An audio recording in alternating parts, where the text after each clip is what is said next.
হাই বন্ধুসকল, আজি বতৰটো বৰ ভাল নহয় আৰু ঠাণ্ডা। তাকে বতৰৰ বেলি এতিয়ালৈকে ওলাবলৈ দেখাই নাই। আৰু ইয়াত দেখিছে গোটেইখন খেলি মেলি কৰি থৈ দিছে। আহি পাইছোঁহে, ফাৰ্ম আহি পাইছোঁ। এতিয়া দানাও নাই, পানীও নাই। সিহঁতক এতিয়া দানা পানী দিব লাগিব। আমাৰ এইটো মালটো আহি পাই গ'ল। মালটো মই আহি ফাৰ্মত সোমোৱাৰ লগে লগে লগে লগে আহি পাই যায়। হা, ইয়াত সোমাব নালাগে তুমি দেই। এতিয়া মই পানী দিম তাৰপিছত। এতিয়া দুমা নাই দেই। সিহঁতক এতিয়া চিল কৰিবলৈ আৰু আজি লাইট বন্ধ কৰিব পৰা নাযাব।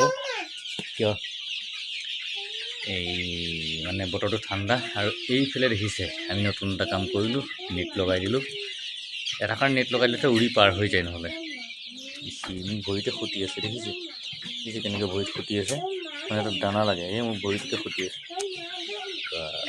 ভাল লাগে আৰু এনেকৈ ধৰক বস্তু এটা যেতিয়া আপুনি অহাৰ লগে লগে আপোনাৰ কাষ চাপি আহিব, দেখিছে তাখিনি মোৰ কাষত চাপি আহে।